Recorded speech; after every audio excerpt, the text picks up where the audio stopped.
Hello and good afternoon, everyone. Welcome to this week's new episode of the Xbox Lunch Break Special. I'm your host, Mr. BoomStick XL, and ladies and gentlemen, we're back after taking a week hiatus due to some family stuff. But I'm very, very thrilled to be here with you today, folks. We have an outstanding show for you.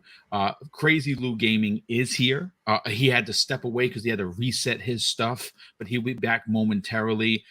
Folks, we're going to open up about what we're playing, something we haven't done in a long time. And I have to talk about Gotham Knights, which you're going to see on your screen. And my God, ladies and gentlemen, I am so enjoying this game, considering the controversy that it launched with 30 frames per second being the deal breaker for many. I'm here to tell you that if you are a fan of Batman, if you are a fan of the Court of Owls story, if you are a fan of action open world games that give you a lot to do, I got to tell you, I think this is something that's going to be right up your alley. It is absolutely phenomenal. But Web Dave, what's going on, brother? You're messing with your new device you just got. How are you? How you feeling? Oh man, I have my camera on when I'm doing it. I'm sorry. Yes. I'm doing great, man. I'm doing really good. It's gonna be a good day. We're here to get into it. And oh my God, you think well, it'll probably be a slow Monday. Whatever, man. We are loaded and ready for bear, man. Let's do it. Lou's here, Fuzzy's here, you're here. I'm hungry. Let's eat the McRib. Yeah, absolutely. But you know what? All jokes aside, we are going to open up with a huge rumor that popped up yesterday that has a lot of people talking in the community, wondering whether or not it's true. But if it is, again, we'll break that down. We're going to talk about mobile for Xbox. Has my prediction of Xbox Game Pass for mobile, is it becoming a reality, folks? I seem to think so. Based on with the new report that we have from the likes of Jez Corden and several others within the industry, Microsoft is doubling down on a whole new section of Xbox for mobile based on the proposed $70 billion acquisition of Activision, Blizzard, and more importantly, King. And folks, I got to tell you, if they could find a way to get involved in mobile, I think it's going to be great for the industry, considering that right now mobile is dominated by only two houses. That is, of course, the house of Apple and Google.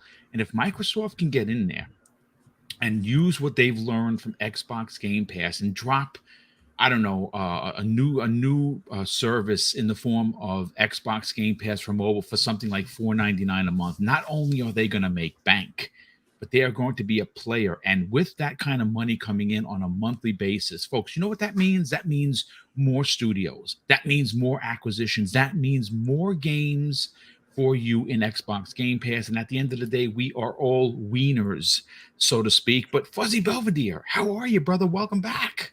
Oh, I'm doing great. Great to be here, man.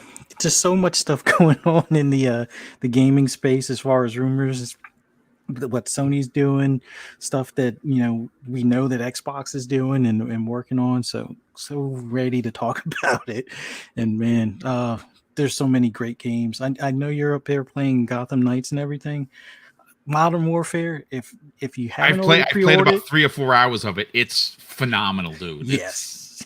Really good. Really Definitely worth picking up this good. go around. I got to tell you, man, one of the things that sometimes gets lost in our lives personally or in podcasting is games, which we are really here to talk about because we play games. That's what we do. And I got to tell you, man, just on the Xbox side, it has just been overwhelming. It has been a plethora of games. I mean, you have P5 that just dropped. You also have a Plague's Tale 2. You got Batman. You got Modern Warfare. I'm still playing Proteus. There are so many games to play. It's crazy that I literally, like I said, for me, everything has taken a backseat to Gotham Knights. I gotta tell you, man, I'm having so much fun. But Crazy Lou Gaming, you're back, brother. Welcome. How you feeling? Oh man, happy to be here. Happy to be back hanging out with you guys, man. And oh man, lots of spicy things to talk about today. I cannot wait, especially that rumor that just dropped in yesterday. It's gonna be one interesting show today, Mr. Boom. We're gonna have a lot It of fun. certainly is. It certainly is. So you know what? Let's rip the Band-Aid off, folks. Let's get right into what Yes. we're here to talk about. Yesterday, midday, a Twitter member by the name of Lumberjack Ray dropped I call it an A bomb, if you will, regarding PlayStation. Now he is what some would consider to be a leaker. I don't know if he's an industry insider, but he is someone that had dropped something that was incredibly interesting. And he simply says this, and again, this was brought to my attention by Xbox underscore Sirius underscore XS on Twitter. He is a huge Xbox fan as well as poster on the service. And Lumberjack Ray simply said this. So, the acquisition that I talked about a few months back seems to be set for next week. And he's talking about PlayStation. So, of course, I had to respond. And I simply said, well, holy shit, PlayStation making another acquisition to add to PlayStation Studios. What a concept, ladies and gentlemen. It's incredibly hypocritical considering how they lie to regulators regarding the Activision Blizzard. Now, this acquisition from Sony is supposed to be adding more studios or even a publisher to PlayStation Studios or PlayStation Game Studios. And listen, consolidation is a term nowadays that some people like and some people dislike. People feel that the industry is closing in on itself, and I'm here to tell you that that is not even true. The reason why these companies are consolidating smaller into bigger is because it's becoming more and more cost adverse to keep making games that cost a studio like Sony, $100 million to make a game. So the more that they get studios that are going to be tightly working with them, the better they can spend their money. But ladies and gentlemen, why this is a story, why this is even a conversation today, is because how hard has Sony been fighting the good fight or the bad fight, if you will, against Microsoft's acquisition of Activision King Blizzard. Now, ladies and gentlemen, this is a big deal. It's a $70 billion deal, and Sony seems to be the only one that has a problem with it. But wow, talk about hypocritical. Let's go first to Web Dave on this. Web Dave, when you heard that Sony might be making an acquisition, maybe it's the Square Enix acquisition, what does that really say to you about how they have lied to regulators around the world regarding how damaging Microsoft would be if they got control of Call of Duty? Well, from their viewpoint, they're not lying. They're just pointing out how it'll hurt them. Yeah. But it's not about them. It's about the consumer. And that's what the CMA should be worried about. That's what all the regulators are supposed to be worried about. And in the long run, hopefully this will all go through. But to tell you, is it hypocritical? Yes, obviously it's but I'm hoping they do it for the simple fact that whatever it is, pull the trigger. Let's get it behind them, because that way, if there is any kind of let's not let the ABK deal go through, then everybody be like, hello, wake up, McFly, because it's basically going to just be a smack in the face. And I think that if this does go through, maybe that'll make them like, all right, cool. Well, I guess if they're going to continue to buy stuff too, we'll just let this go. So, and of course, it depends on who they're acquiring. If it's just studios, they might be able to get that through pretty quick. But if they're buying a publisher like Square, then it may actually, have to go through some regulatory concerns and looks through the hourglass. Even if it's not as big as the Microsoft deal, it's still going to probably have to be looked at by the CMA and all these other entities. So let's see what happens when that's on their table as well. Well, I have a. I was talking about this in the green room before we went live. I'm at two mindsets here. One of which is the most obvious, and that is that Sony is arrogant. Sony is Yes. arrogant. They are bullish. They seem to not care about anyone but themselves. They certainly do not have concern for the industry at large the way Microsoft talks. Like if you ever listen to Jim Ryan, not only is he a boob, but he is not a great speaker. But when he speaks, instead of speaking about the industry at large, meaning his peers, meaning other companies, he talks about Sony and PlayStation and how his fans are not enough, which is why I cannot believe he's put on this high, very, very, very high pedestal. But if you've ever listened to Phil Spencer speak about Xbox, when these kind of transactions happen, he talks about the industry at large, making sure that everyone is doing well. And let's not be ridiculous here. Every one of these companies, even though they're down, are making money hand over fist. Okay, so let's not feel bad for the billion-dollar companies. They're all making money. But at the end of the day, the one that is standing true, making sure that the fans, us, the customers, are given opportunities to be a part of the conversation in gaming is not Sony. It's Microsoft. And I say that because Xbox Game Pass is a thing. I always talk about this, and I try to bring this up in as many live streams as I do. The human element is a conversation that is left out more times than not. And when I talk about the human element, I don't think that you have to have six-figure salary to enjoy gaming. Okay, I don't think that you have to have two cars and a giant mansion to enjoy the spoils of what gaming offers everyone. Gaming is for everyone. That's what Microsoft pushes. And that's why this ABK deal is so important, because what's going to happen is the consumers like us, someone like me, who is retired, who has a set salary that comes in on a monthly basis, I don't have money to throw around like I used to because I don't work overtime anymore. So I have to be a bit more frugal about my purchases. But Xbox Game Pass gives me an opportunity to still be a part of the bigger question, the bigger conversation, if you will. Fuzzy, I want to go to you on this. Again, getting back to my two mindsets. Besides Sony being ballsy, maybe they're on the other side of it and says, you know what, F it. We can't beat this deal. We know it's going to go through. So you know what? Square Enix is there before Tencent or someone else jumps on it. We have to make this official. We have to put the ring on it. Is that where they go next? And is there anything to this rumor? I think there's something to the rumor.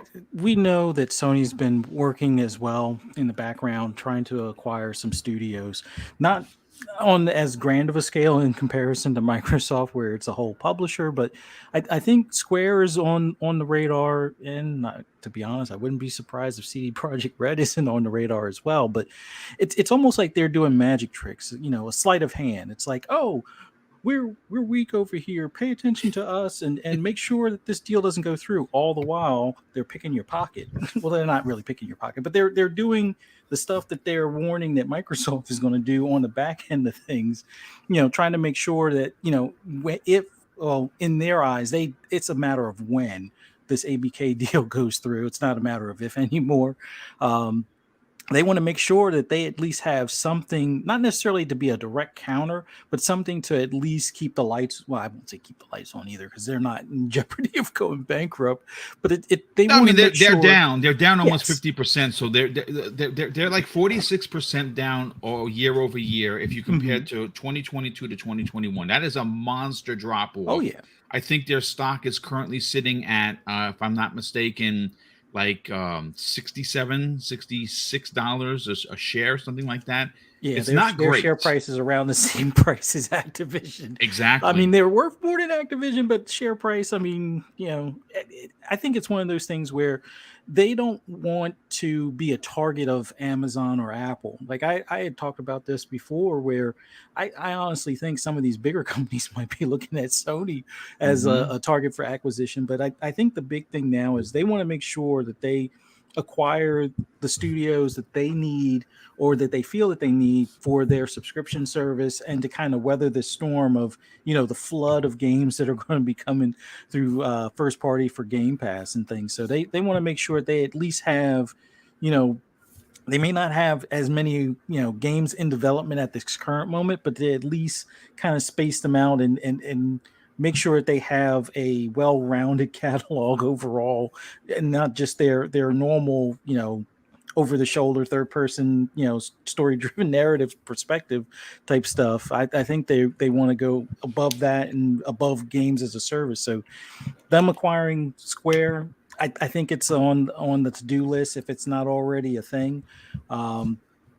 CD Projekt Red is that, like, I wouldn't say that checkmate move, but it's kind of like more like a check block move, I guess you could say. Instead of letting Microsoft get all of the, I guess you could say, Western RPG powerhouses, them trying to acquire CD Projekt Red would be like kind of that counter to at least take one of the tent poles that are still out there on the market away from Microsoft's dinner plate per se. But yeah, it's definitely a ballsy move, but I think they're just doing a sleight of hand. They're going to talk the talk that they're hurting, and this is bad for gaming, and this will hurt their number one position. But all the while, they're still trying their best to make the moves that they can and need to make, to keep their brand in number one as long as that they can. So that's basically what it is. Ballsy, yes. Fuzzy, when you said that, it just reminded me of like Microsoft, should maybe be the one, since they have the most money to gobble up Sony. We know it'll never ever happen, but boy, it'd be so funny. I just imagine, popped in my head from Austin Powers, a fat bastard. Get in my belly. I love it. That's good stuff.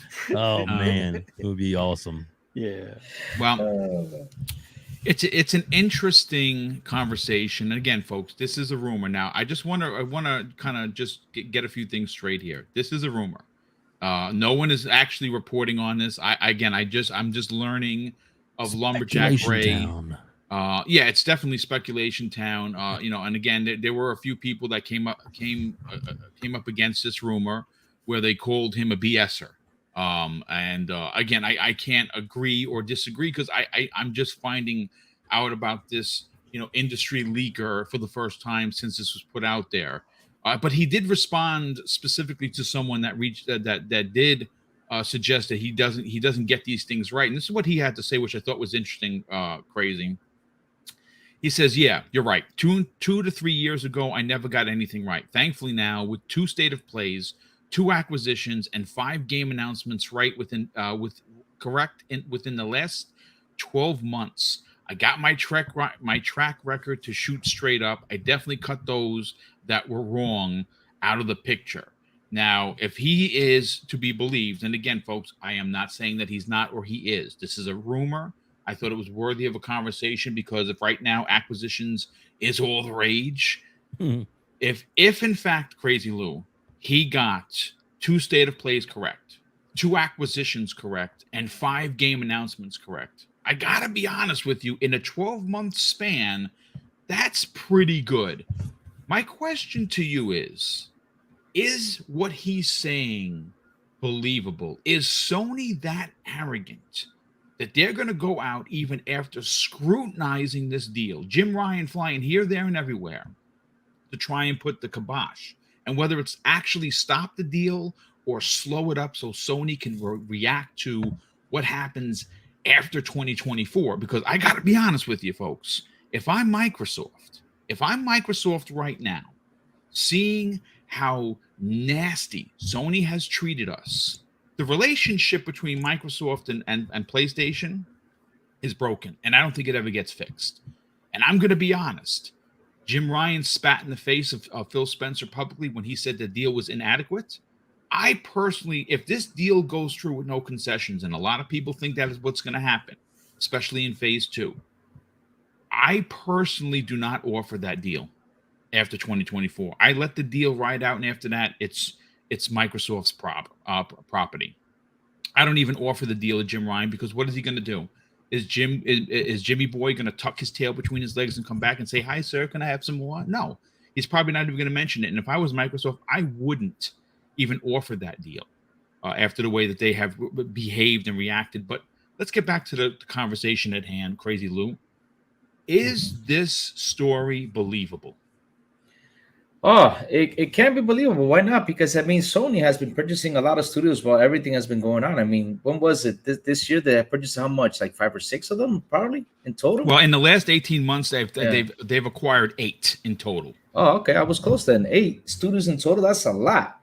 So here's the thing, though. Are they going to continue purchasing? Yes, they're going to continue purchasing. Is it going to happen now? I don't know. But if it does, man, that's going to be not a good thing on their side, because that's going to give them more ammunition on the whole ABK deal to Microsoft. You know, they're going to say right there, hey, they just purchased this, and why don't you all let us purchase this, you know? So it's insane that they're going to go ahead and say, hey, all right, let me announce this. Let me say I'm going to buy this. And man, it's just going to be freaking crazy they do announce that right now, especially in the position they're in. And they're trying to get the whole ABK deal not to go on and stopping it. And man, I just can't believe it. These guys are really about to announce they're going to buy a new studio. And if the guy is right, I hope he is, though, because really it's going to be a good conversation if that does happen, and see how ABK is going to react to it. I mean, not the ABK, CMA, how they're going to react to that deal if it actually goes through. Like if Sony's going to buy a new studio, I would like to see the reaction to that and see how they're going to face it and be like, okay, what are we going to do? Because all I know is Twitter's going to blow up that day. It's going to be insane if that actually does get announced.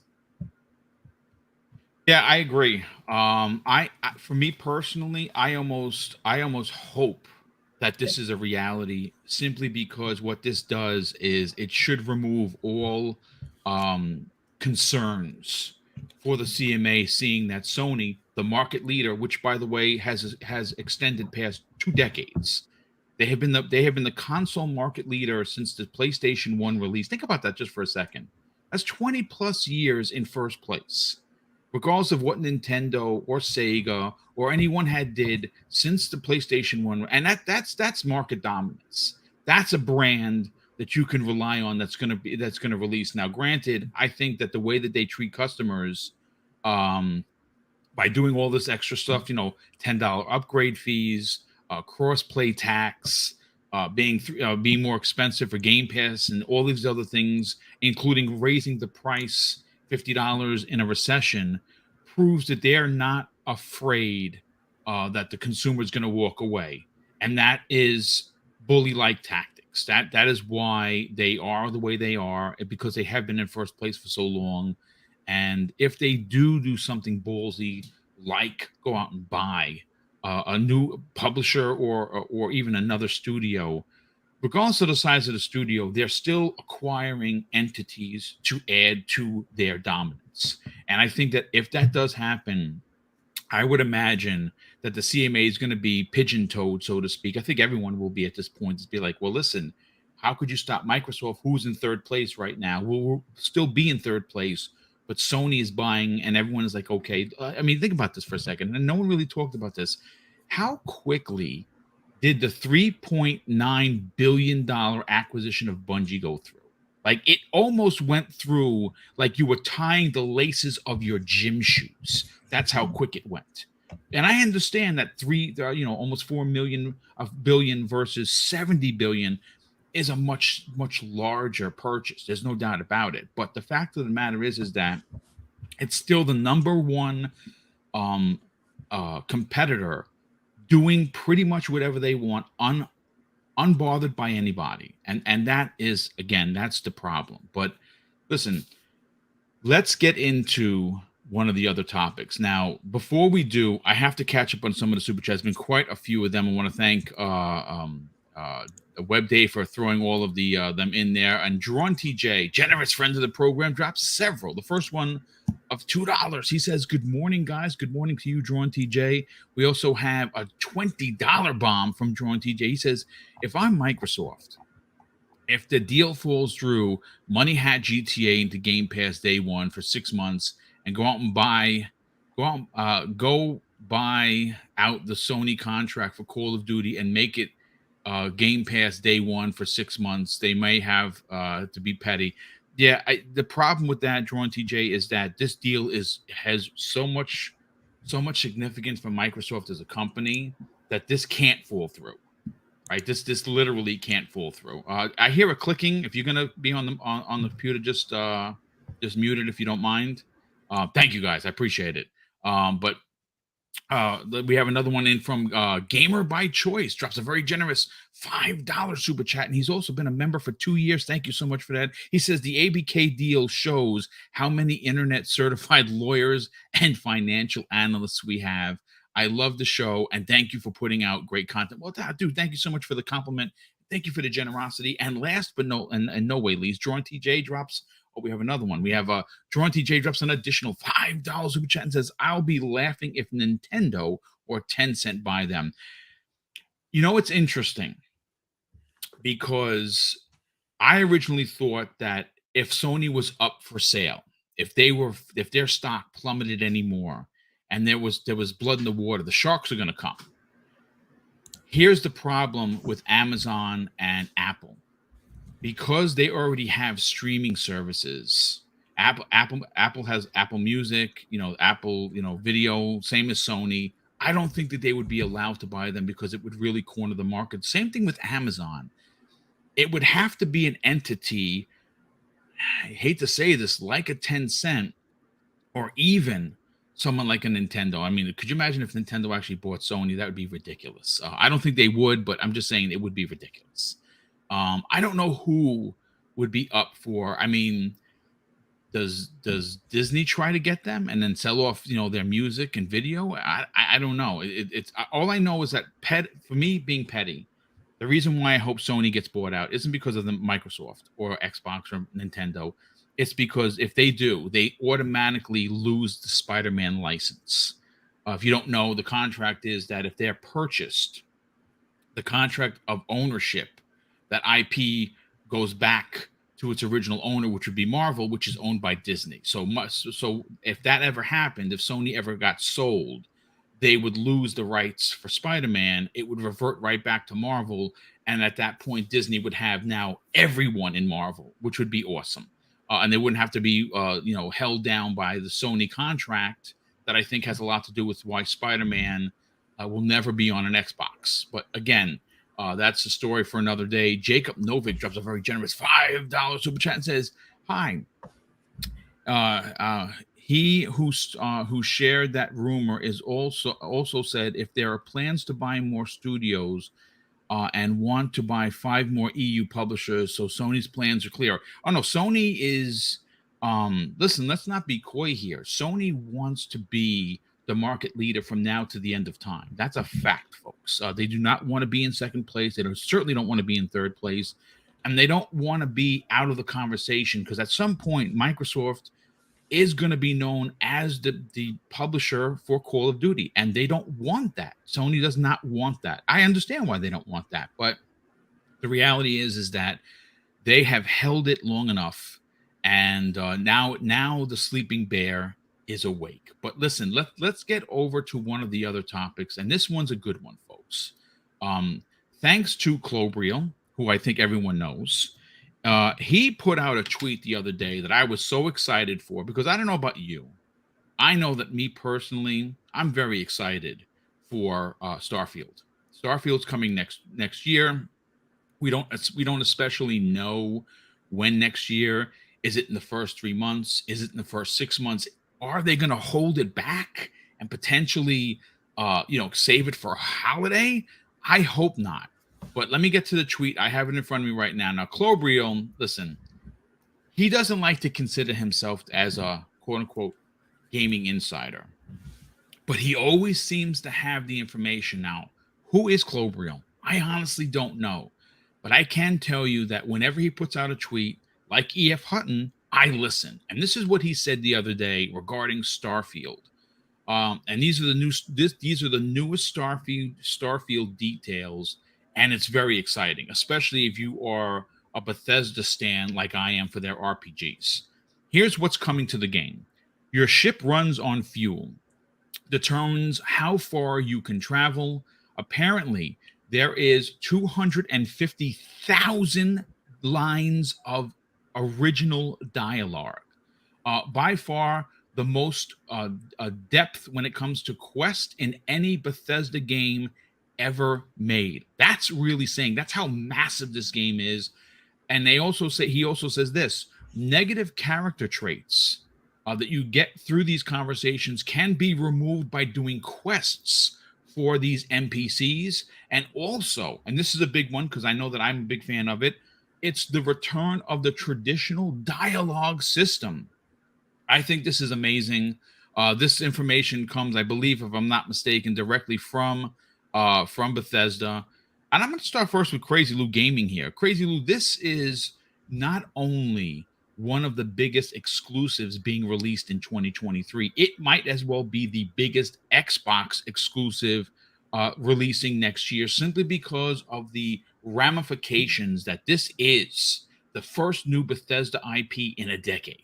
They're not going on existing IP. This is the biggest game they've ever created.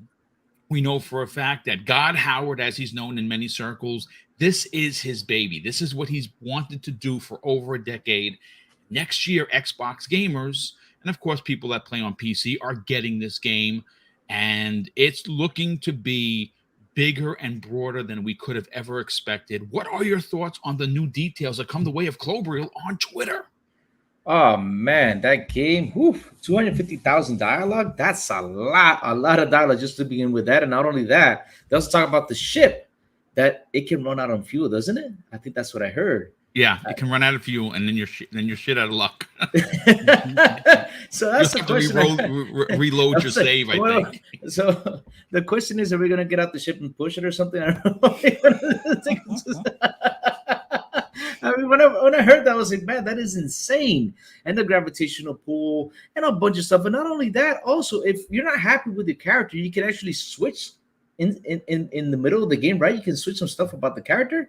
Yeah. What I was like, man, that this guy and everything about that game is just gonna be insane. And it's gonna be just freaking big. Planets, all that stuff, man. It's just wow. Oh man, I can't wait to hear more about it. It's just insane. Every time they walk by or say something or comment something by it, it keeps getting better and better. Again, $250,000. That's a lot of dialogue.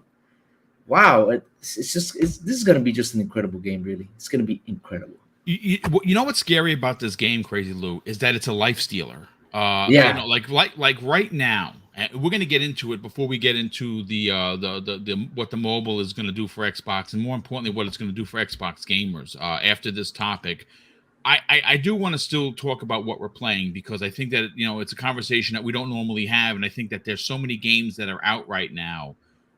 Like for me, it's all Batman all day long. Like every time I get a spare 15, 20, 30 minutes, I jump on, I play. The game is open world. There is a story to follow. There is a central base that you go to that moves the story along. You're not required to go to that base after you finish the main mission. You can just run through the city or fly through the city. And that's the other thing. The traversal in Gotham Knights is phenomenal, because, you know, with Batman in the Arkham series, you could pretty much fly everywhere. Well, everyone I haven't used, because what's great about this is when you go back to the Bell Keep, as they call it, you can switch between characters. So I started out with Red Hood for most of the game. I'm now using Nightwing. I want to use Batgirl, and I want to use Robin, because I want to use everybody. You can switch on the fly once you get back there, but you don't have to go back there after you finish a main mission. You can go through the city and you stop crimes and you do all kinds of stuff. And there's chests hidden with extra gear, because this is very much it's an RPG game. But you know what? I'll get back to that in a second. But yeah. I mean, this game is a life stealer, Crazy Lou, and it's hard to believe that Microsoft might in fact have 6 first-party games releasing, not to mention all of their second and third-party exclusives. When the F are you going to have the time to play any of them when you got Starfield that's this freaking big? I mean, I asked myself that question too, buddy, because I mean, look at just this week. This week has been insane. I mean, we have what dropped by this week? We have Plague's Tale that dropped by. Ghostbusters, which nobody has talked about the Ghostbusters game. Right, yes. Persona 5 dropped Persona on 5, Friday. yeah. You have Gotham, you have Modern Warfare.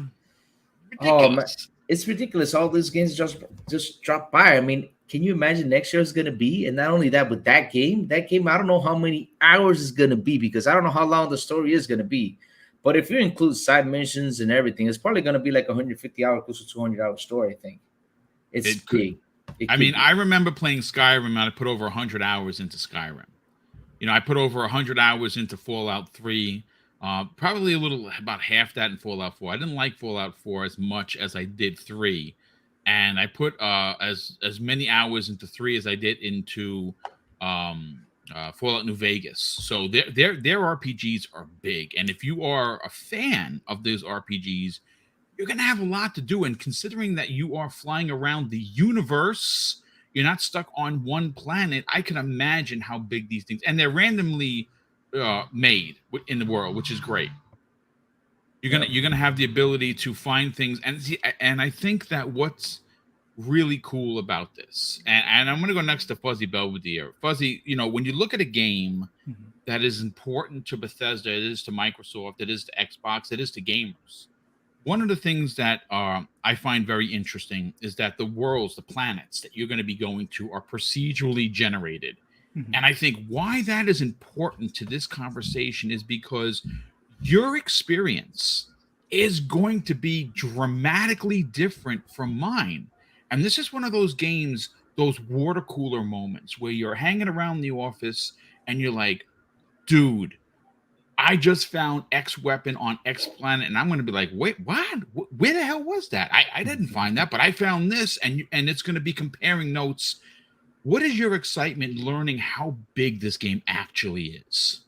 Well, I was excited from day one, and this just adds to it. Knowing that there's going to be over 250,000 lines of dialogue, that goes to show, like, for anybody that's big into Mass Effect and going either Paragon or you know Rogue or whatever, as far as like the different choices that you can make as far as your responses and interactions with a lot of the NPCs, I think that alone is going to make for some interesting water cooler conversation, as well as the procedural generated planets. I know some of the stuff is going to be handcrafted, so like your main bases and things like that.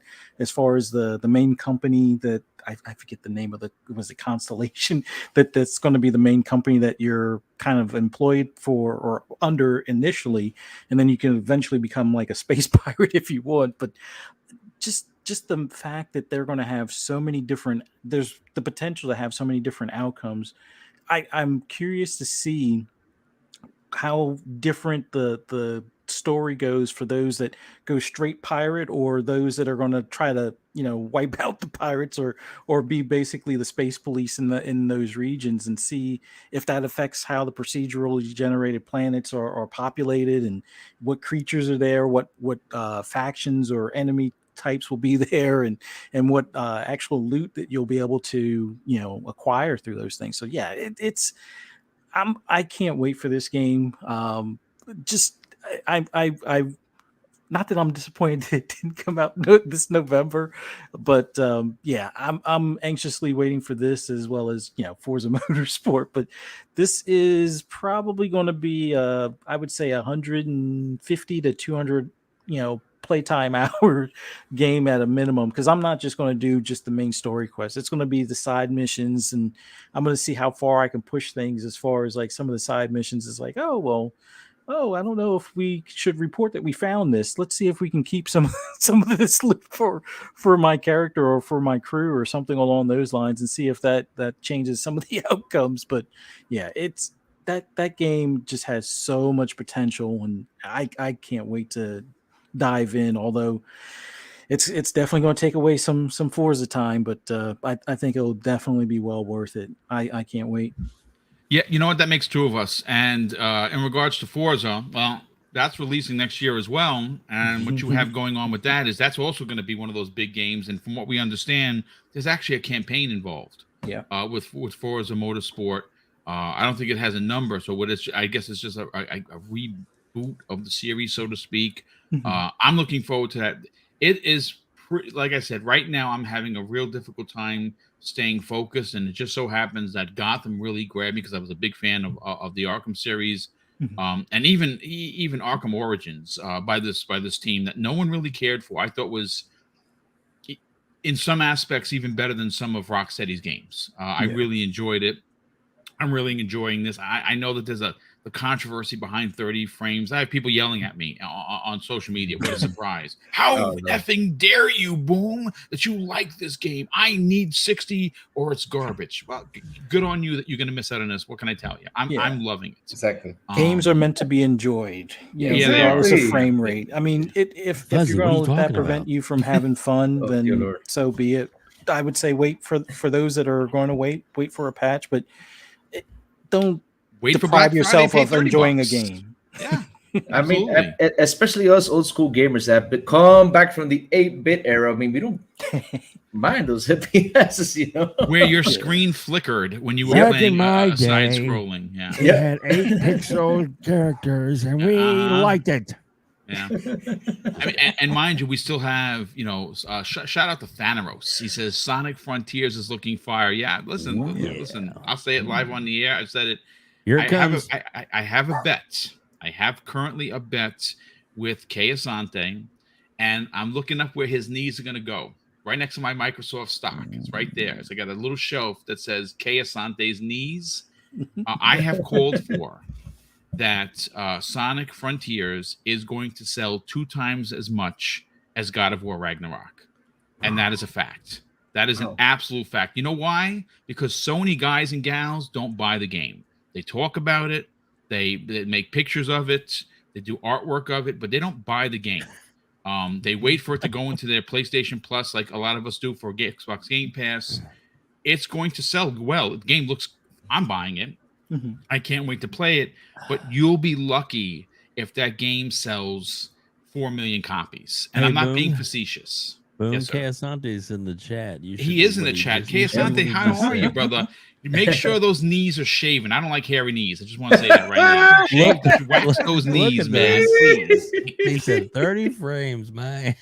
I love it. I love it. Oh my goodness. Listen, Dave, let's get your opinion on this. This is great news for anyone that had doubts, because there are a lot of doubting Thomases in the world that had this game as being another buggy, atypical Bethesda game. But I think that they did the right thing. Even though we're all upset, we're all disappointed that it's not here right now to play.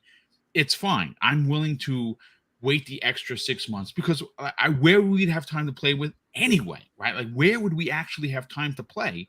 My question to you is, hearing all of the information that Bethesda themselves has put out there with the characters and the worlds and the music, how it's being crafted, and now we have all this new information that Clobriel dropped. Where does your hype meter level hit with Starfield hitting in 2023?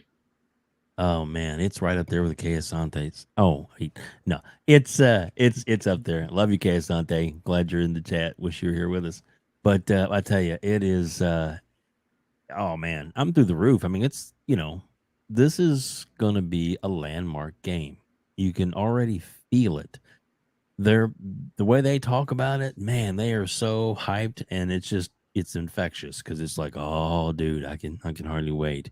And if this wasn't an exclusive to Xbox, there'd be every single Sony person out there just having cartwheels going, oh my god, this is going to be the great game. It's going to be so great. But it is what it is, that it's going to be an exclusive. They're down talking it, but that's fine. Let them talk, because when it comes down to it, we're going to be enjoying it. And a lot of them, whether they'll admit it or not, will probably do a little Game Pass here or there on some device just so they can check it out. And then once they see how good it looks, they're going to be overtaken. They're going to be swept up in Xbox fever. I really think that that's going to happen. That's another big thing that Sony is finally realizing, that some really good games are going to be coming on the way of the Xbox that they're not going to have, and their platform isn't going to be able to get. And because of that, that's Microsoft is really going to start to grow. But man, all the stuff that you can do. I mean, it just sounds like it's just going to be endless. I mean, if you look back at some of the other amazing Bethesda games that they've had, you know, and to the hours and hours and hours, and there's a couple of super chats to talk about people how many hours they've put in to some of their games. It's like, oh my gosh, you just can imagine how that this is going to go. I mean, I'll probably put a lot of time into it, and that you're able to play it, you know, not only on your console, but on your PC, on your tablet, on your phone, on your mobile, everywhere you want to go with this game, you're going to have access to it. So, like, I'm not at home this weekend. I'm going to be staying at my mom's because she didn't have a caregiver for this weekend. So I'll take my tablet with me, sit back, and I'll be able to play while she watches her soaps or what, you know what I'm saying? So there's going to be so much that you can do with this game and so many places you can play it. And just the, I mean, tell me, Boom, are you going to be the cop, the good guy, the like you are in real life? Absolutely know it. I actually have a problem mentally playing the bad guy. I know that sounds crazy. Like I don't like playing the bad guy. Like even in, like, you know, obviously I was police officer in real life, so it was my duty. I swore in to protect the people, which I love doing. Even in gaming, I can't be the bad guy. I don't know what it is. I'm really bothered by that. What about this option where you can be the undercover guy, you know, where you can do some bad things with I mean, I wouldn't mind being involved in a police investigation as the bad guy. See, there we go. There's your way in, Boom. Come to the dark side, Boom. Oh, my God. I love it. You know, it's funny. Primus Gaming in the chat says, what if the delay was due to them implementing co-op? That would be. Don't even tease, man. Don't even tease us there. Don't tease like that, man.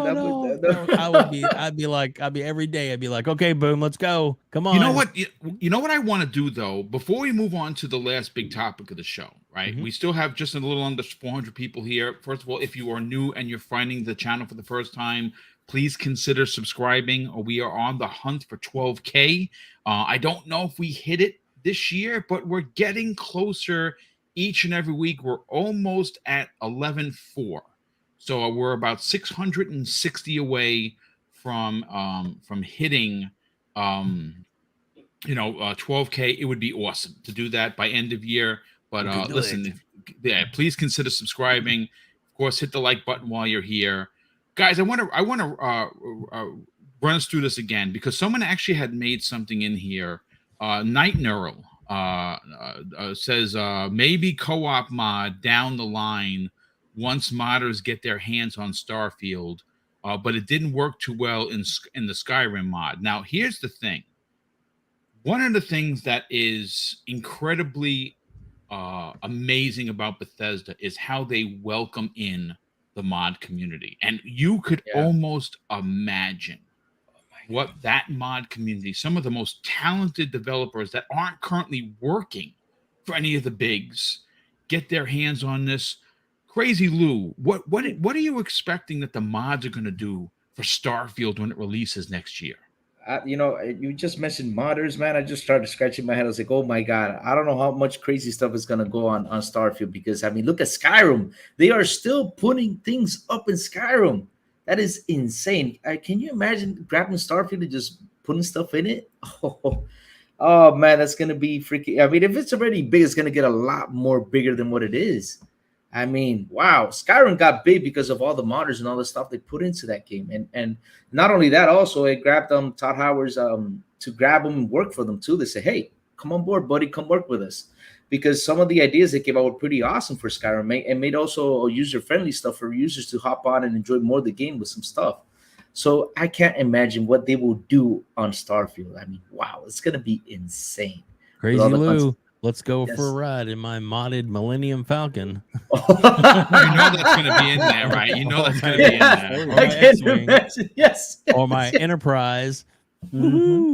Oh man, can you imagine that? Listen, just give me an X-wing and we're good. You know what I'm saying? Just give me an X-wing and we are okay. And that's the thing that's going to be incredible because Star Wars obviously being the probably the closest thing that's going to be represented in Starfield. I would imagine that there's going to be armor made up. You can dress like a stormtrooper. Hell, they probably will even have like a Han Solo mod or something like that, which would be Mhm. freaking awesome. Like Chewbacca. maybe. I mean, listen, why not? That's the thing that is great about Bethesda is that they have never frowned upon the modding community. They have always welcomed in the mod community, and I think that this is going to be huge. Fuzzy, for you personally, Mhm. how big? First of all, Starfield in itself. Besides that, it's an Xbox exclusive, Mhm. and we know that Sony tried to get it. They tried to lock up this game as a permanent exclusive until Microsoft bought the whole farm rather than just buy the cow. And now, besides it as an Xbox exclusive, besides the fact that it's one of the biggest games coming in 2023, the mod community is going to do amazing things. What are your expectations? Definitely lightsabers. I know that's going to probably be within like the first few days on Oh my PC. god, I People are going love to it. figure out how to get those implemented into the game. Like Web Dave was saying, the Millennium Falcon. I think that's going to be probably the number one downloaded spaceship mod. Yeah. I'm looking for something that will be more like the Enterprise because I kind of want this to be almost like the prequel story to like a Star Trek type of game type of Beam thing. me up, with- Fuzzy. Beam me up. Yeah, exactly. So I totally see a lot of these things being worked on as far as mods. Now I know that there was also some either disappointment or some people that weren't completely satisfied with like the landing and takeoff not being completely manual and stuff like that. I'm pretty sure that there's going to be mods to change that. So if you want to Right. try to be Buck Rogers or something like that and fly through the clouds into the atmosphere, yeah, you'll be able to do that as well, probably with some mods.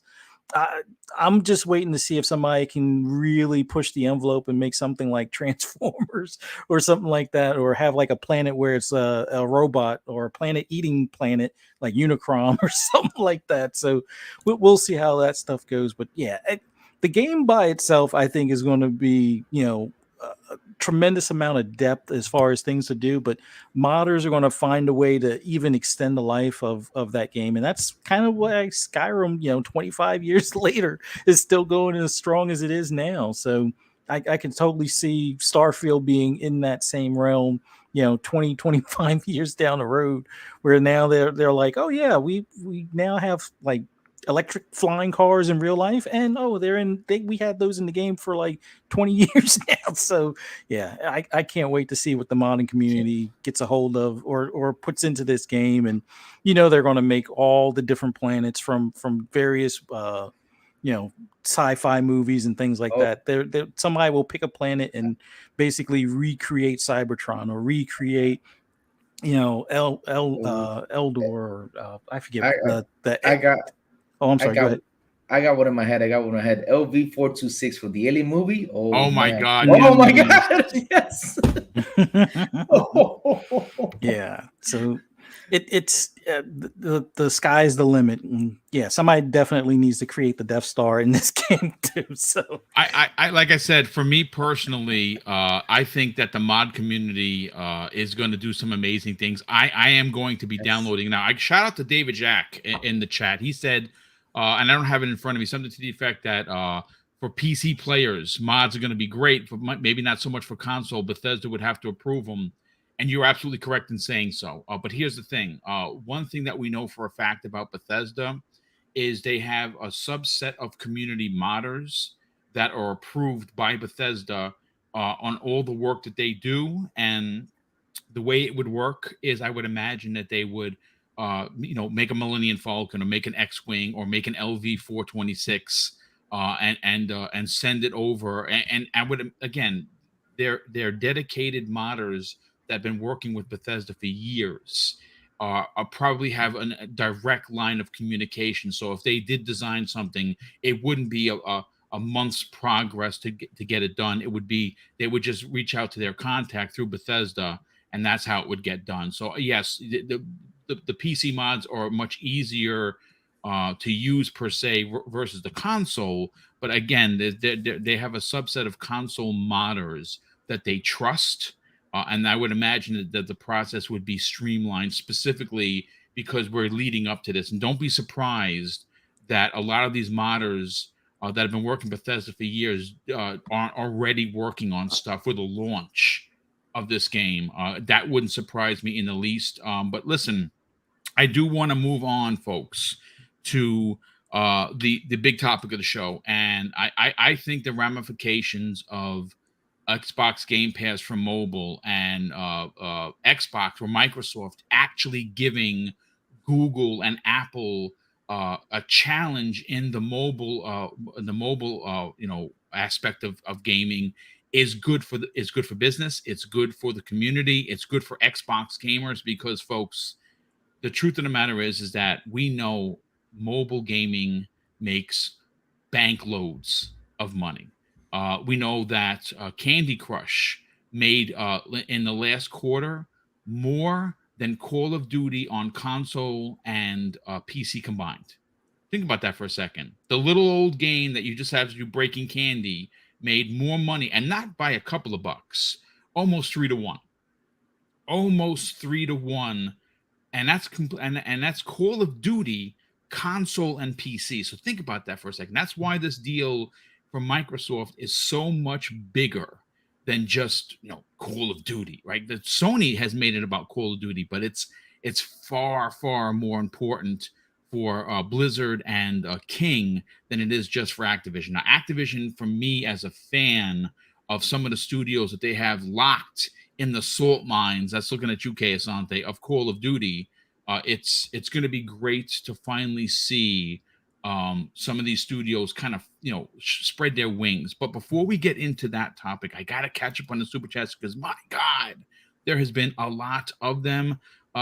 Sifu Poetic X Initiative drops a very generous $5 super chat and says, I know if it's a bad idea.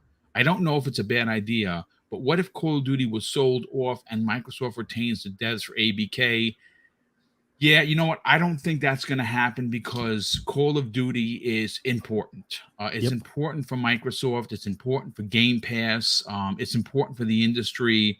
The devs themselves, listen, it's not going to be Call of Duty every year the way that Activision's been doing it in the past.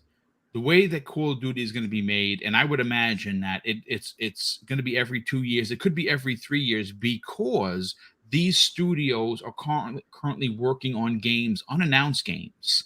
Treyarch is working on an open world first-person shooter RPG, right? Infinity Ward is working on an open world first-person space RPG, right? This has been confirmed by numerous people within the industry, and I say I welcome it.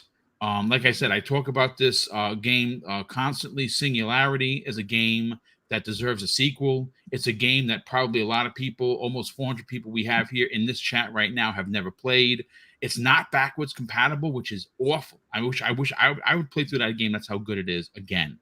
And these studios like High Moon and Toys for Bob, I would like to see them do their own things. Selfishly, like I've said before, I would like to see them go out and make a Banjo-Kazooie. Toys for Bob would be unbelievable to deliver a Banjo-Kazooie. And I've been waiting patiently for years. I don't know if it's going to happen, but when they're owned, I would imagine that that's the first thing on their plate because they have publicly already said that they would love to reinvent the wheel with Banjo-Kazooie, and I say yes. But thanks so much for the super chat, brother, and thank you for the comment. Big Mad Mo, who's been a channel member for 7 months, says Sony trying everything in their power to keep this deal from going through.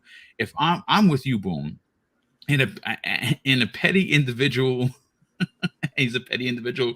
I'm not petty, but for Sony, the fangs seem to extend a little bit longer because of their bullshit. I'm sorry. I don't like to curse on the show, but Sony is full of it, and you know it, and so do I. He says, love the many shows, Boom. Well, thank you very much for being here, brother, and supporting the channel. And again, yes, I have officially become a full-time streamer Monday through Friday. All new shows, all new panels, and all hot button topics. All you got to do is subscribe and hit the bell icon so you know every time I go live. Jacob Novick drops an additional $5 super chat and says, Starfield looks awesome. Just to compare the 250,000 plus dialogue, some people are angry that they're not voiced, but Fallout 4's was voiced with only 150,000. I mean, listen, folks, you're just gonna have to read. I mean, that's fine. I mean, I guess some people are gonna maybe the mod community adds voices to these things. I don't know, but that would be pretty awesome. Iman Burns, who's been a member for 10 months, thank you so much for that. He says, is all that the time you put into Skyrim? He put 100. Okay, let me make sure I get this right. He put in 1,100 hours into the PC version alone. Right now, he has 1,800 plus hours in Fallout 76. Holy, see, that's a Bethesda stand. I have to get off my pedestal because I can't even hold a candle to that. That's bonkers. Good for you, brother, that you enjoyed that much. In Fallout 76, it didn't launch good, but it is something special now. Now, again, not so much for me, but there is a community that is quite enjoying it. Sith Lord, who's been a member for 6 months and drops a very generous $5 super chat. It says, there is no such thing as a bad game, just a bad price points.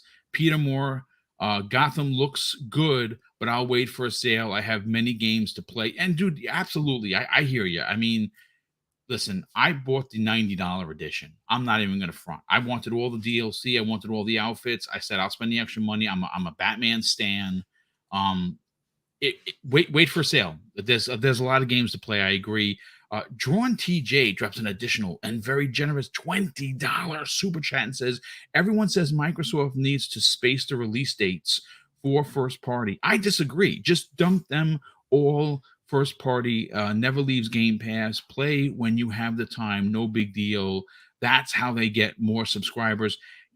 I mean, you're right in the aspect that they don't have to worry about console, sales anymore, right?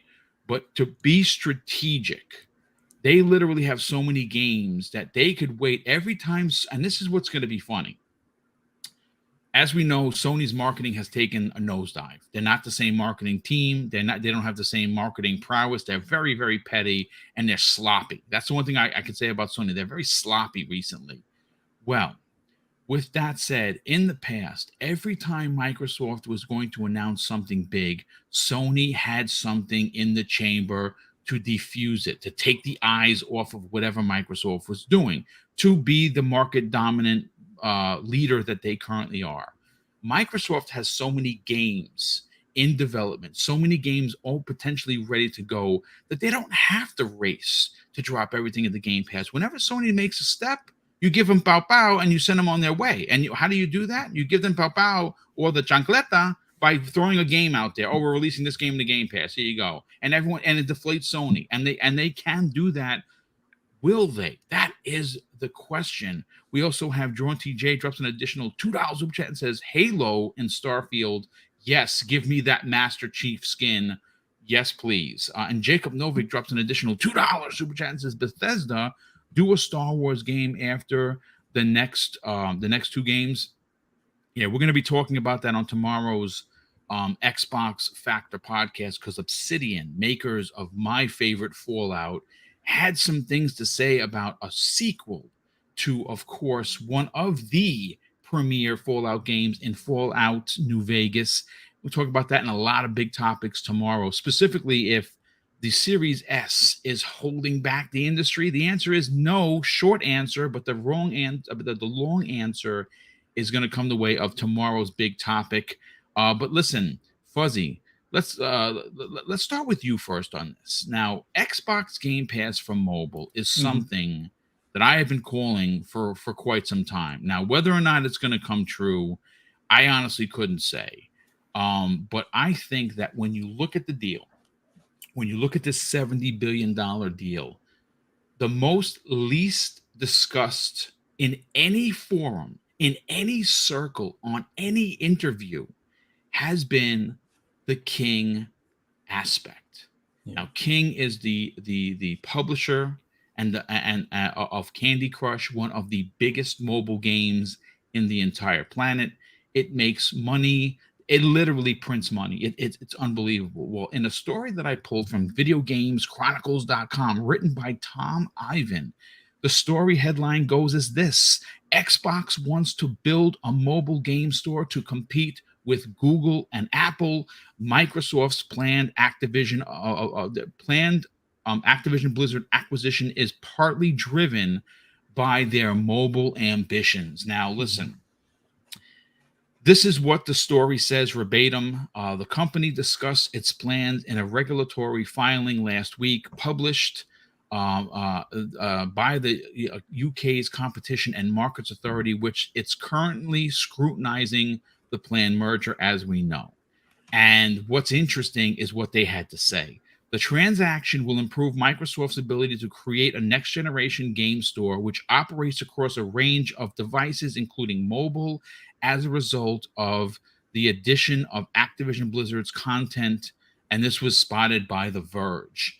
Now, they also go on to say, building on Activision Blizzard's existing communities of gamers, Xbox will seek to scale the Xbox store to mobile, attracting gamers to a new Xbox mobile platform. And it continues, shifting consumers away from Google Play Store and the App Store on mobile devices will, however, require a major shift in consumer behavior. Microsoft hopes that that by offering well-known and popular content, gamers will be more inclined to try something new. Now, listen, we are diehard gamers. The near 400 people that are here right now in the chat, we are diehard gamers. We buy consoles, a console, regardless of how good mobile or cloud is, we're always going to buy the box, right? Mm-hmm. But there is a subset, a large subset of the gaming community, part of that 3 billion gamers that Phil Spencer talked about all those years ago, that simply play mobile games. Yeah. Do you see, Fuzzy, an Xbox Game Pass for mobile potentially wreaking its ugly head when this deal is done? Because think about this for a second. If you can attract the mobile gamers, meaning the Karens of the world and the people that don't actually play video games, the kids that don't start off on a console, start off on their mom's phone or their dad's iPad, right? That's where they start playing. If you can figure out a way to make a $4.99 Xbox Mobile for Game Pass, you are going to be bringing in millions, potentially billions of dollars per year just in that community. How important is this next step for Microsoft?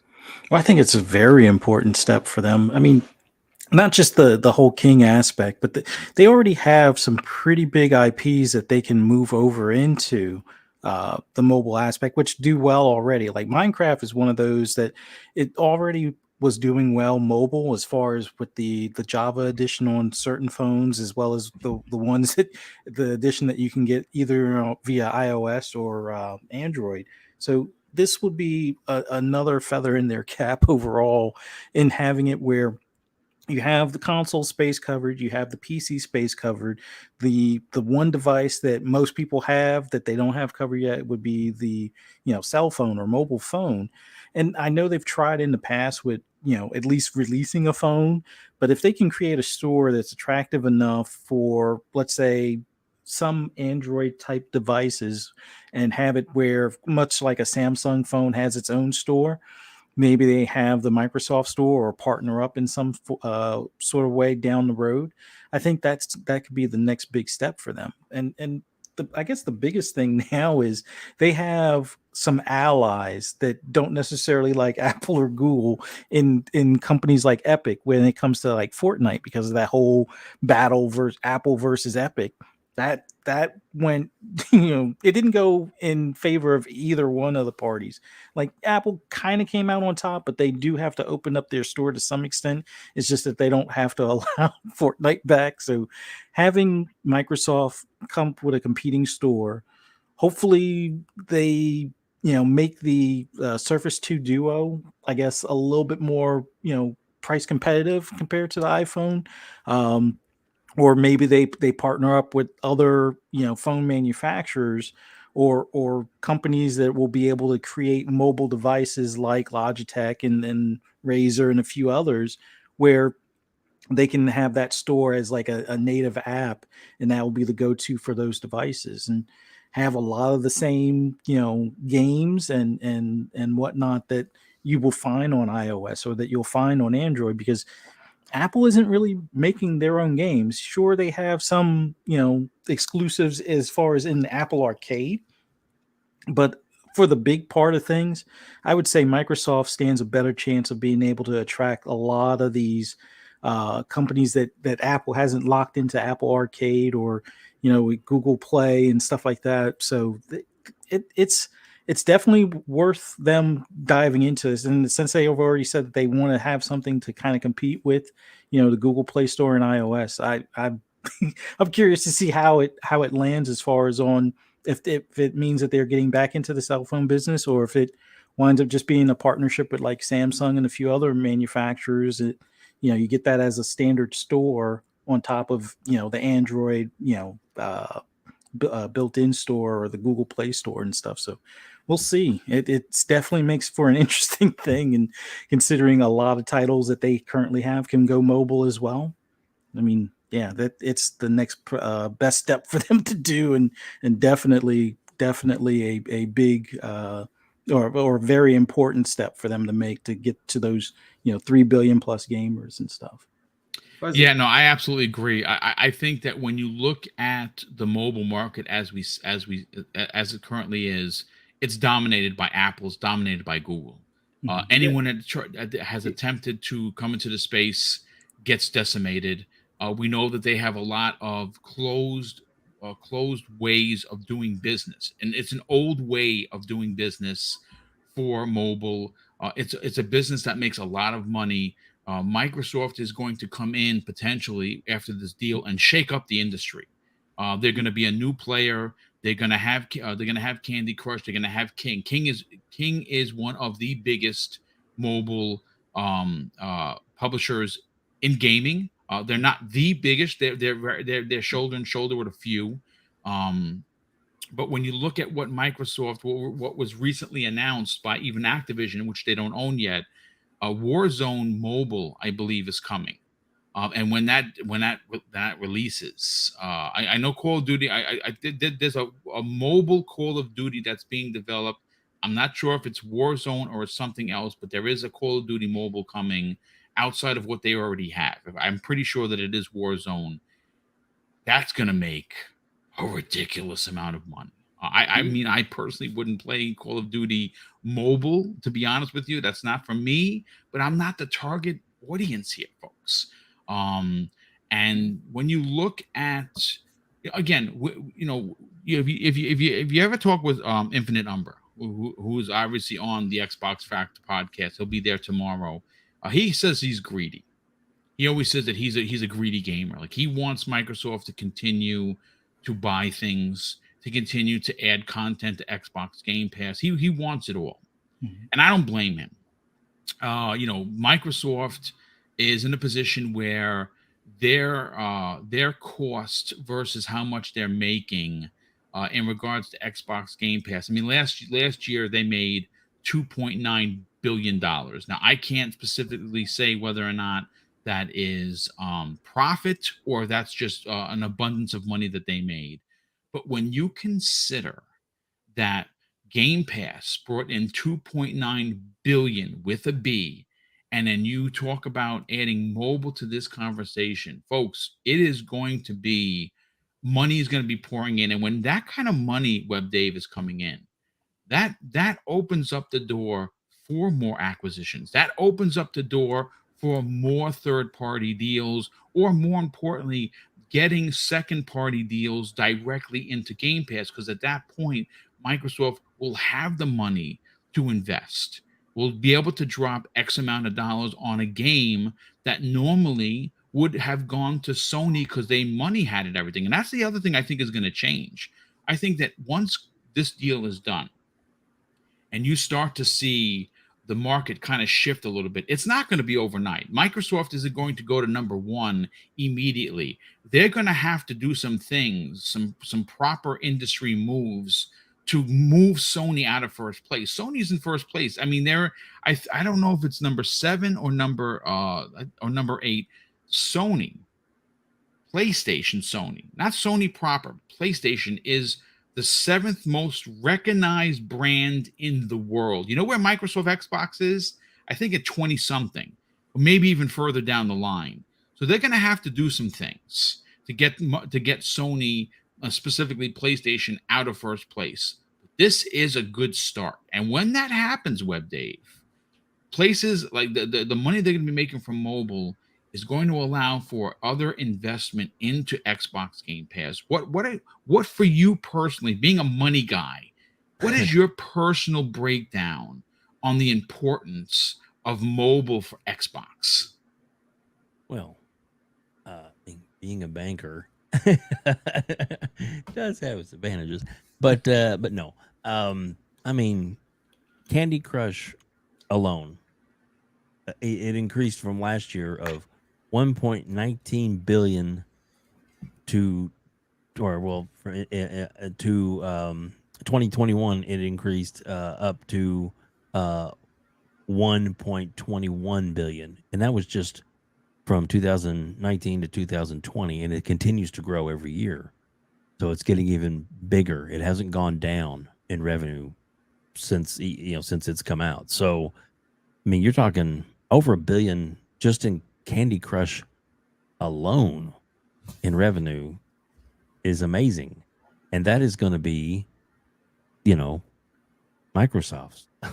And it's going to be one of their, flagship, like you would in the mobile market. It's kind of like the flagship game, kind of like COD is the flagship for consoles, so, or PC. So it's just, I mean, there are going to be so many things that they can do with this revenue stream. They, to get to the 3 billion that Phil wants to get to, they're going to have to open up even more than what they do from console to PC. And mobile is the best way to get more people to reach a bigger gaming base.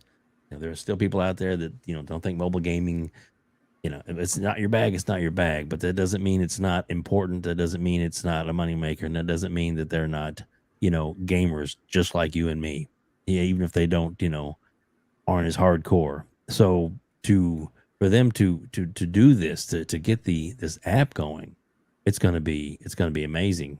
I mean, it's the app, like you called it. It really makes sense that this would be the way they do it.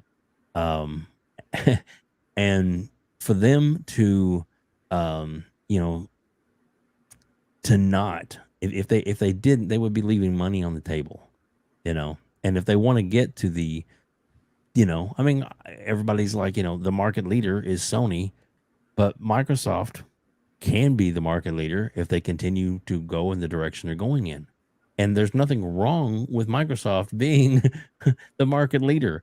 I mean, obviously Sony wouldn't like it, but that's what competition is for, and there's, a lot of fanboys. It's this, it's that, I'm sorry, right now, today, Sony's the leader, period. Yes, that is today. That's absolutely correct. Yeah. Not, so all this stuff about, block this, block that, the deal's going to get done. It's going to happen. And COD's going to stay in there. They're not going to spin off COD. All these things about, well, let's do this and let's do that. None of that's going to happen. By this time next year, we're going to be talking about the next acquisition, because they're going to be on to the next one. By this time, it's going to happen. I feel that the mobile market is definitely the place for them to grow. And if you have the ability to add that to, your arsenal in Ultimate, especially in Game Pass Ultimate, I mean, right now you can PC, console, stream, mobile. If you have the mobile market, that would be kind of cool to be able to play, like, maybe they can get it to where you can play Candy Crush on your console, or Candy Crush. Mrs. Boom would actually really like that because she's Yeah. and that just came in for you, so that's awesome. Exactly. So if you could play it on that or on your Steam Deck, then why not? I mean, and like you said it right there, Mrs. Boomstick, she's a gamer. I mean, she may not be as big of a gamer as you are, but she is a gamer, and that is the kind of demographics that Microsoft wants to go after, needs to go after to grow the base. And then once they get to a certain critical mass in whether it be console sales or Game Pass itself, to where they are maybe second place on the way up to first, but as they start to grow and get there, then you're going to see more and more people, for generations it's been, well, Sony this, Sony that, for a while. It used to be Nintendo and Sega. Remember those days? I do. And that was all we talked about. And then a little company got upset because Nintendo decided to go a different direction from what they worked on with the CD-ROM, to go into a different direction to continue to using their cartridge-based system. And Sony's like, we've got all this technology we've been working on. Let's get into the market ourselves. And the rest is history, So that's how they got in there and they got this big, but 10 years from now, 20 years from now, Sony will definitely be an important part. And I think they're going to continue to be. I don't think they're going anywhere. At some point, they could, be bought up by another company. That is definitely a possibility. But for right now, for this day, today, they are the number one market leader. And for them to, I say for Microsoft to continue to grow, the mobile market has to be there. And I think that the mobile market is the smart move. A mobile app is a smart move because it can start tying all these other things together. If you have it on your phone, somebody that plays a lot of games and they're like, oh, I can get this mobile and I get all these games and all these tie-ins and all these things on my mobile app, on my phone now. And then you're going to slowly introduce them into the ecosystem, and then you may have some more cross stuff. Like you said, Call of Duty Mobile. Well, now that's in there. Oh, that's Call of Duty game's a lot of fun. I see my husband playing that. Now I'm playing it. But, I'm just saying it's this very smart move, and it's going to continue to grow the industry. And we haven't seen anything yet. I really feel that this is going to be, this is just the beginning. In the next, I don't know, 5-10 years, I just don't think we've seen anything yet as far as the way gaming is going to continue to grow as an industry and as a standard for entertainment. So there you go. I rambled long enough. No. We appreciate the insight for sure. Just out of curiosity, if you guys, you folks want to know exactly how much Candy Crush made last quarter, it was reported in August 3rd of 2022. They made for the quarter, which is 90 days and 3 months, $684 million. Nearly $700 million on a mobile game that has you breaking candy.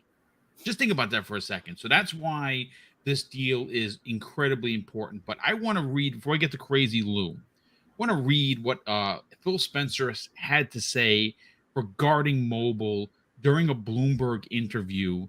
And this is what he said specifically. I'm talking about Phil Spencer. When we're thinking about what we are capable of doing today and where we need to go, the biggest gaming platform on the planet is mobile phones. 1.5 billion people play on mobile phones. And I guess regretfully, as Microsoft, it's not a place where we have a native platform. As gaming coming from console and PC, we don't have a lot of creative capability that has built hit mobile games. One thing about the video game space is if you've been around maybe too long, you know most of the creators out there. So you kind of know the teams that could be a good fit in terms of what we're trying to do. But we really started the discussions internally, at least on Activision Blizzard, around the capability they had on mobile and then PC with Blizzard. Those were two things that we're really that has been really driving our interest in the acquisition.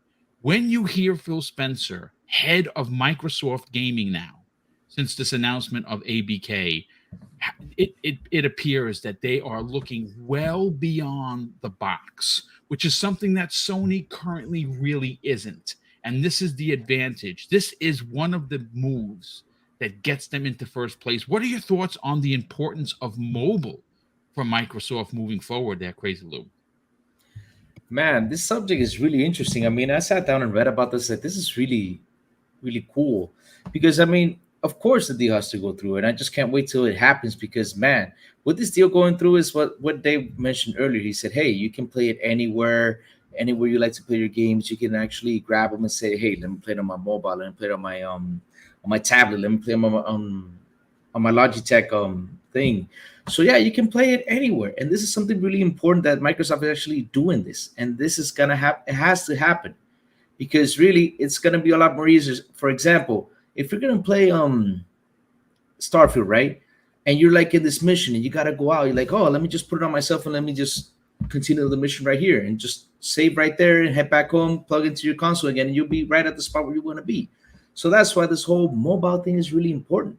And this idea that Microsoft is getting into and to expand its cloud and just to get it everywhere and anywhere, just like Netflix is and all that stuff, is really interesting. It's really going to sum up a lot of money. And it's also going to be in competition against Google and against Apple. I mean, I'm going to give you all an example, right? You know, Apple has been having issues with Epic before, right? And this is also going to open more opportunities, for other companies just to jump in there. Like, okay, for example, Epic, they can negotiate with Microsoft and they have a good negotiation. Then Apple might come back and say, hey, Epic, why don't you guys come back? Let's sit down and work things through. And they're going to have more business, places to go to instead of just going to two.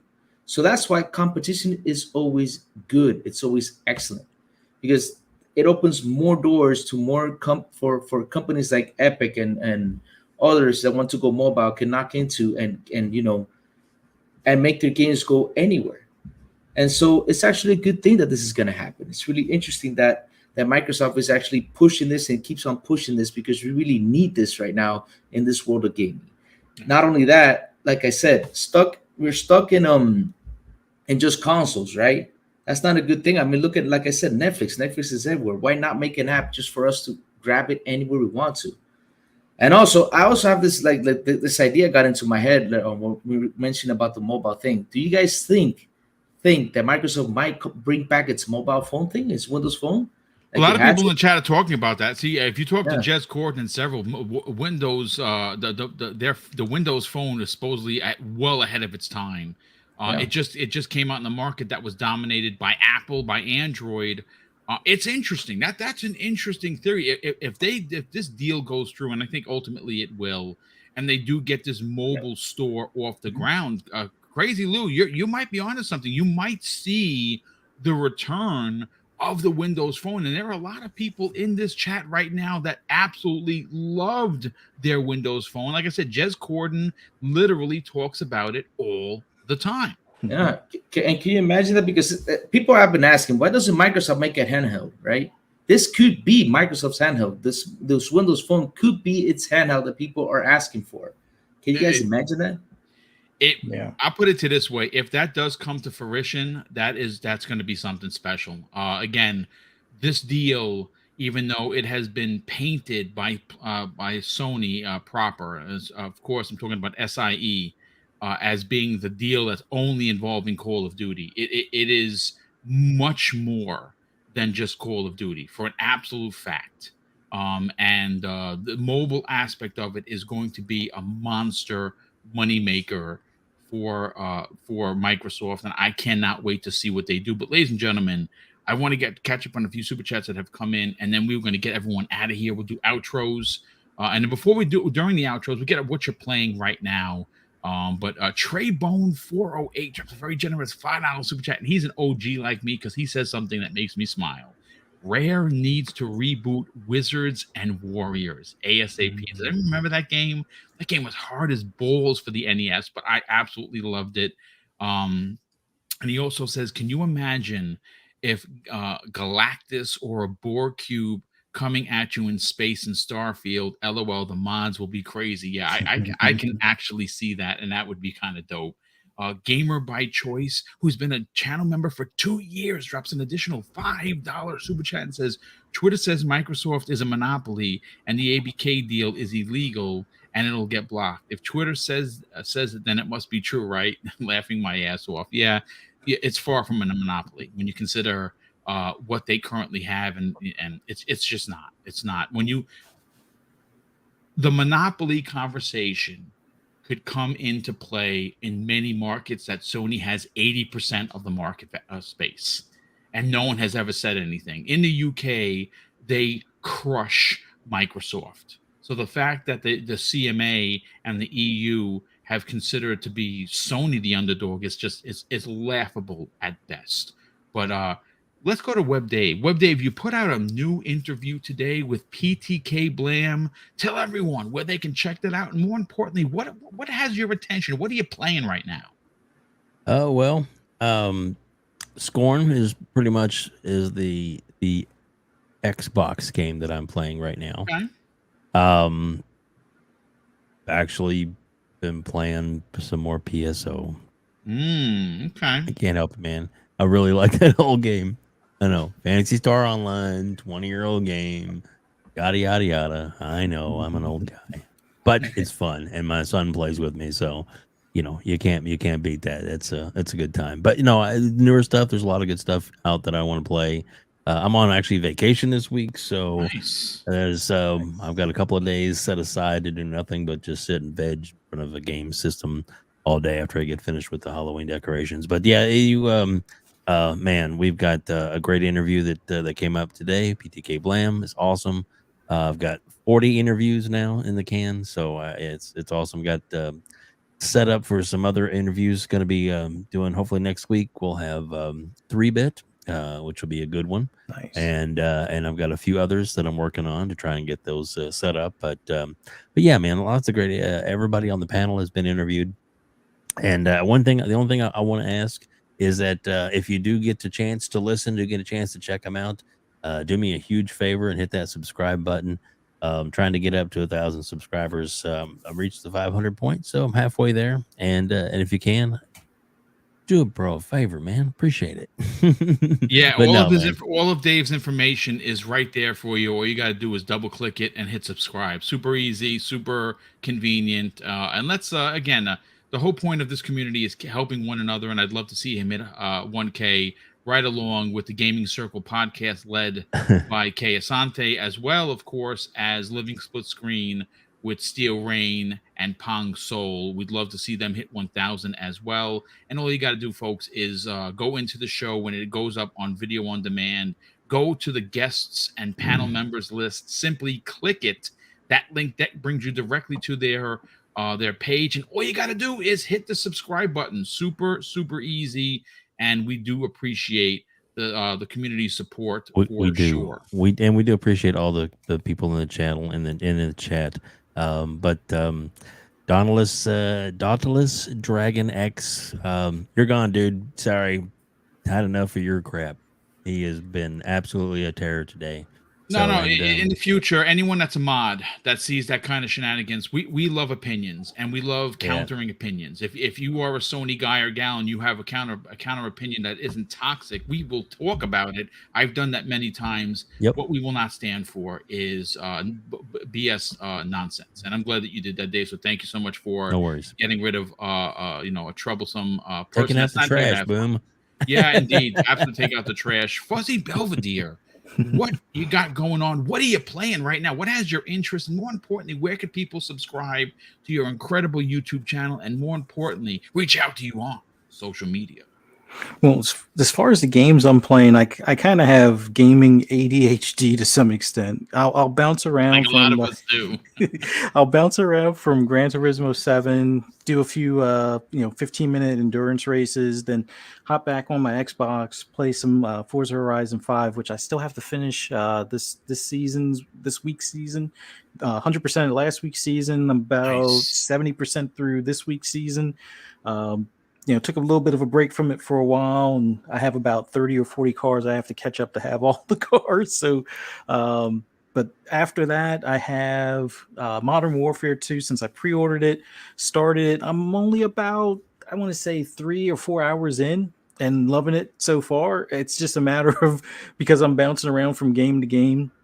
That's the only reason why I haven't finished it. And then my tried and true favorite that I probably sink too much time into is the Division 2.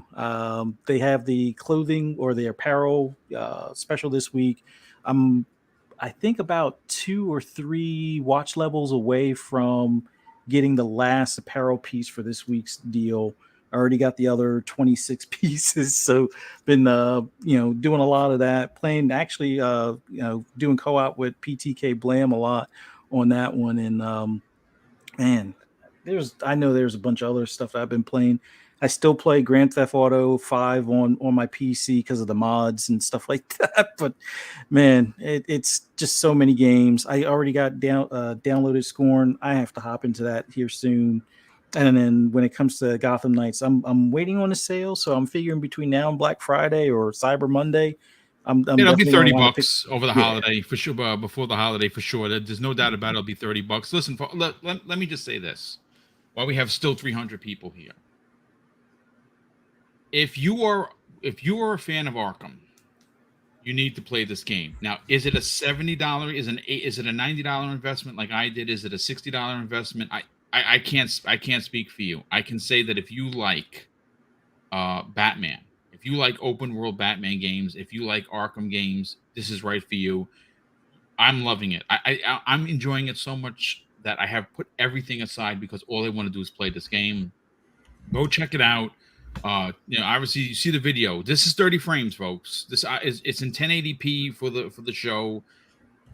I think it runs perfectly fine. I know there's a lot of people that have been fighting with me on Twitter about, oh, how dare you say not 60? It's that it should be, and we're next generation.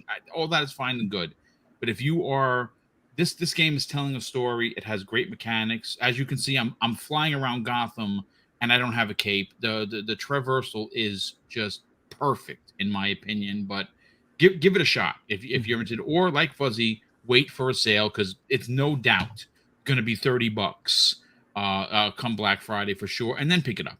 Again, I wish it would have been in Game Pass. That'd have been great, but I still would have bought the still big edition because I want all the DLC and all the out costumes and stuff. Because I'm a stand for Batman and the Bat family, and specifically this story. Yeah. But yeah, what else you got going on there, Fuzzy? Where can people find you in other shows? You can for any of my endless rambles on anything gaming related, specifically more so racing game related, just follow me on Twitter at Fuzzy_Belvedere. Same thing on YouTube, Fuzzy_Belvedere.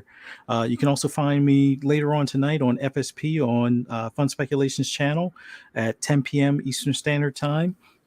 And then back here on Double Barrel Gaming on Breakfast with Boom at 10 a.m. Friday morning Eastern Standard Time. Later that evening, Xbox Ultimate at 9 p.m. Eastern Standard Time on Fun Speculations channel. And then on Saturday at 9 p.m. Eastern Standard Time, you can find me on the Shop Podcast. And then back he here on actually Monday. is running the gambit, ladies and gentlemen. He actually does more podcasts than Pong Soul. Yep. And that is saying something. Shout out to Jack Steele in the chat. He says, I'm getting, listen, dude, it's not, I'm really enjoying it, man. Like, I'm just having so much fun with this. It's crazy. It's crazy, Lou. Sell your brand, brother. Your brothers from Xbox International in the chat. Welcome, chaps. Hopefully you are having a good day. Talk about the Xbox International podcast. Talk about where they could reach out to you on social media and what has your attention. Oh man, what have I been playing, Boom? I've been just like Fuzzy, been jumping everywhere. I started Cyberpunk. I've been doing a lot of stuff with Cyberpunk, having a lot of fun with it.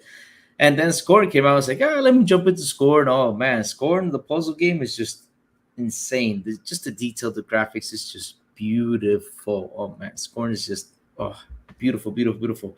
And then went back to to play a little bit more of Cyberpunk, but then all of a sudden, man, this Call of Duty just came out. I was like, whoa! I jumped into that campaign. I was like, man, look at this, the detail, everything about Call of Duty is just amazing. Wow. And after that, Gotham Knights came. I was like, hey, let me try this. So yeah, I tried Gotham Knights. I think I'm in my second or third mission. I think it is third mission. Yeah, third mission. I started with Red Hood, and I'm gonna head back in there, and I'm gonna switch to Nightwing and check him out because people tell me that he seems like to fight like the Robert Pattinson's Batman. So I was like, yes, his fighting mechanics are awesome. I have to. I heard Batgirl is just as good. She's next. I'm going to use her and then Robin. That's why. Like I said, I go in to the main hub. I play as one character to try and level him up. And apparently, I saw this on Twitter. There is this magic that Red Hood gets, where he's stepping on these green platforms throughout the city. I'm assuming that came from the Lazarus Pit.